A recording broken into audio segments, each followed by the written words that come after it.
और पीओके में पिछले कई दिन से लगातार संघर्ष जारी है। पीओके की सड़कों पर खुलेआम फायरिंग हो रही है। पूरा इलाका जंग का मैदान बन गया है। पाकिस्तानी रेंजर्स और पुलिस को शूट एंड साइड ऑर्डर दिया गया, यानी प्रदर्शनकारियों को देखते ही गोली मारने का आदेश दिया गया है। और ये बात अब यूं ही हवा में नहीं कर रहे, इस बात की गवाही ये 4 तस्वीरें दे रही है। सड़कों पर फायरिंग, जान बचाकर भागते लोग, पाकिस्तानी सेना के खिलाफ नारेबाजी। ये तस्वीर पीओके में जल्लाद मुनीर के खौफनाक साजिश का बस एक नमूना है। देखिए पीओके की सड़कों पर किस तरीके से फायरिंग हो रही है। लगातार गोलियों की आवाज सुनी जा रही है। इस दौरान आंसू गैस के गोले भी दागे जा रहे हैं। और पीओके में लगातार स्थिति तनावपूर्ण बनी हुई है। सवाल है कि आखिर इस नरसंहार के पीछे कौन है? कौन है जो पीओके में पाकिस्तानी रेंजर्स और पुलिस को गोली चलाने का आदेश दे रहा है? तो जवाब है ब्रिगेडियर फयक अयूब, जिसे लाहौर का कसाई कहते हैं। यह है वो शख्स जिस पर मुनीर आंख बंद करके भरोसा करते हैं और पीओके में कत्लेआम के पीछे ब्रिगेडियर फयक अयूब का हाथ बताया जा रहा है, जो पीओके में आईएसआई का सेक्टर कमांडर है। इससे पहले वो पाकिस्तान के पंजाब में तैनात था और जहां लाहौर के लोगों के खिलाफ कार्रवाई करने पर इसे बुचर ऑफ लाहौर नाम मिला, यानी लाहौर का कसाई। मुनीर के कहने पर इसे पीओके भेजा गया और अपनी पोस्टिंग के सिर्फ 9 महीने के अंदर ही ब्रिगेडियर अयूब ने वहां कत्लेआम मचाना शुरू कर दिया।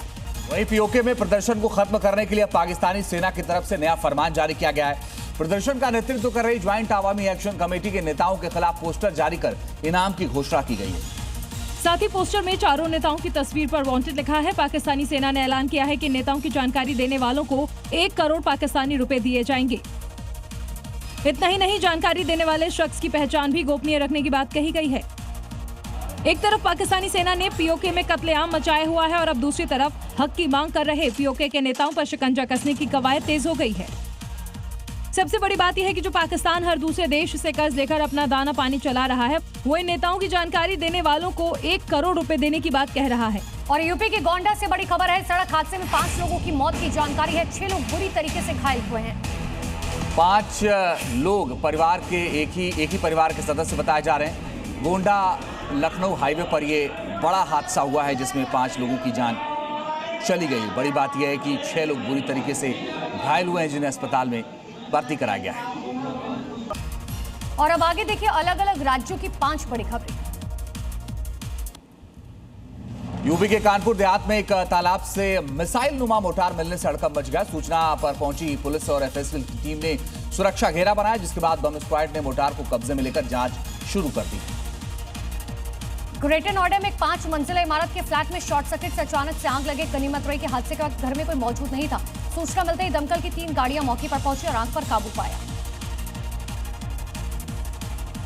यूपी के महाराजगंज में एक पेंट और प्लाई की दुकान में उस वक्त हड़कंप मच गया जब वहां 10 फीट लंबा अजगर दिखाई दिया। सूचना पर पहुंचे स्नेक कैचर ने आधे घंटे की कड़ी मशक्कत के बाद अजगर का सुरक्षित रेस्क्यू किया।